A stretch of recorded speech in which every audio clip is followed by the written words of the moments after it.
what are we getting that is so valuable that it's worth discriminating based on race?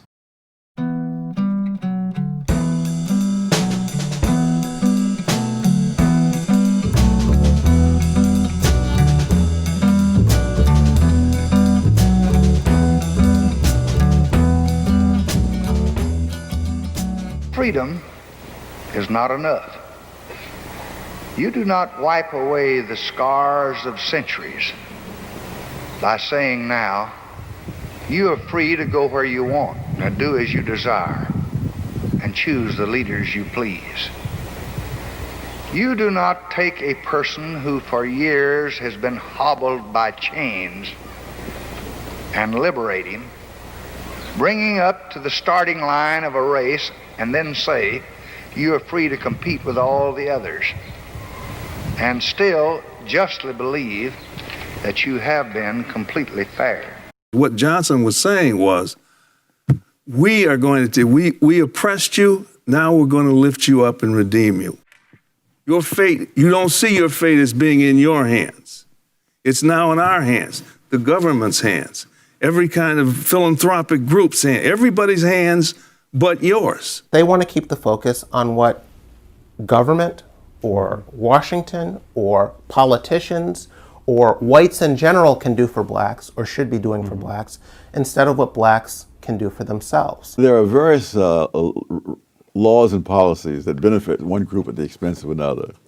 But I think affirmative action has the distinction of being one that it harms everybody, though in different ways. There are black kids who have all the qualifications to be successes in college, who nevertheless are failures because they are systematically mismatched with institutions whose standards they don't meet, even though they may meet the standards of 80 or 90% of the colleges in America. And we saw that when California ended its ban on racial preferences back in 1996. What happened after that ban took place is that black graduation rates increased by more than 50%.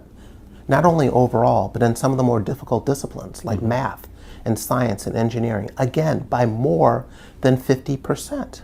So a policy intended to help increase the number of black graduates was resulting in fewer doctors, fewer lawyers, fewer engineers than we otherwise would have had. Well, what happened is that these schools were funneling blacks into environments where they didn't match the educational credentials of the average student at the school. Taking a person who scored 1800 on the SAT, a black person, black kid, and putting them, because of affirmative action, into a school where the average SAT score is 2100 is not necessarily good for them. When I was teaching at Cornell, I found that half the black students at Cornell were on some kind of academic probation. And so I went over to the administration building and looked up the SATs of these students. The average black student at Cornell at that time scored at the 75th percentile. Which is pretty darn good. Yes. And so that means that in most colleges in this country, they would have no trouble, and many of them would be on the dean's list. But at Cornell, the average liberal arts student at that time was in the 99th percentile. And when you're teaching the students like that, you teach at a pace that most people of any race cannot keep up with. The average black student at Berkeley is above the national average on test scores. It's just that the average white student is further above the national average, and the average Asian student further above than the white students. And so in that atmosphere, these students who have every qualification to succeed are artificially turned into failures. And so they were outmatched, and many of them dropped out or switched to easier majors. The only beneficiary of that is the University of California at Berkeley, because what they've effectively done is rented these bodies for window dressing for a few years. And then when they're through with them, they're put aside. A new bunch of bodies are brought in.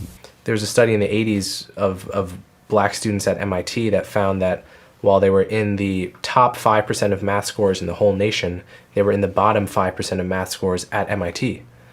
This is a straightforward consequence of affirmative action. So you have these very smart black kids who would be hitting it out of the park at a less selective school, but they're struggling at MIT. And MIT could care less. Put yourself in the position of a black kid who comes out of a ghetto school, and he's gone through for 12 years with nothing but A's and B's without a great deal of effort.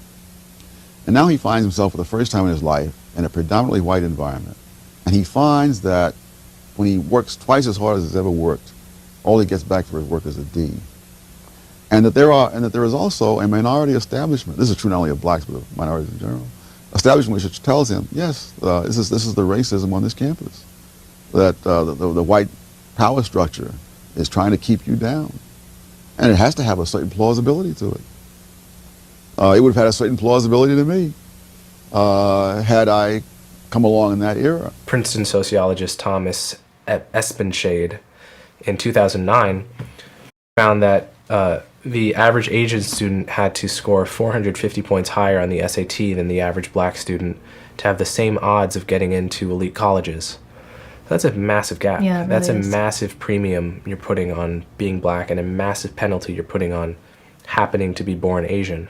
The way the whole affirmative action debate has evolved, graduation rates aren't the priority. Right. Diversity Right. is the priority. The campus has to look like America. The college catalog has to be properly color-coded. Whether kids are actually graduating is a secondary concern at best. You have the kid who goes to a top-level school, and he wants to be a chemist or whatever. And now he gets there and he finds he cannot learn chemistry as it's taught at that school. Does not mean he can't learn chemistry. It means that if they have very high-pressure students, they can teach this stuff at a very fast rate, skipping on explanations, skipping over steps in the mathematics, and these students will all pick that up as they go along. He may find that he can't keep up with that. And so in order to survive, he switches into some easy subject, which may be some ethnic studies program or what have you. And so someone who could have gotten a first-rate education at a good college ends up getting a third-rate education at a top college, or ends up flunking out altogether. We have more than 3,000 colleges and universities in this country. Every human being that's not severely mentally retarded is perfectly qualified to be at one of those institutions. I mean, there are institutions where if you can fill out the application form, you're qualified to do the work. And there are others where if you're not in the top 1 or 2%, your chances of making it are extremely slim.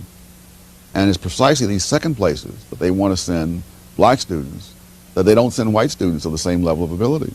Affirmative action just basically says what's important about you is the color of your skin, the very thing that was important about us when we were oppressed. When do we get to be human beings? When do we get to be people who compete on their own merit? We now have to overcome the blemish, the diminishment that affirmative action imposed on us. You have to rationalize that, and by saying you're a victim. And we're back in the same game again.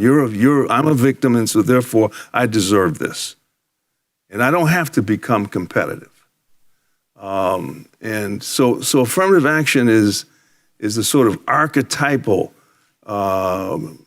re-oppression of people. That is an oppressive system that you've inflicted on black Americans so that you can get an optic that shows you to be innocent of racism, even as you are practicing. What it does. Yeah. In 2004, Henry Louis Gates and Lonnie Guinier, two black professors at Harvard, did a study of Harvard's black students and found that 2/3 of them were either immigrants, the children of immigrants, or to a lesser extent, biracial. When that cohort makes up like 10% of America's black people. So 10% of black Americans were making up like 2/3 of black Harvard students. So that the reason that there's been no data After that, they stopped releasing data. I have not seen a single data point on West Indians in the Ivy League since 2004, because it is, I guess it's politically inconvenient on multiple fronts. One being that it certainly deflates the logic of systemic racism again, because if it's that why are West Indians doing so well if systemic racism is such a big problem?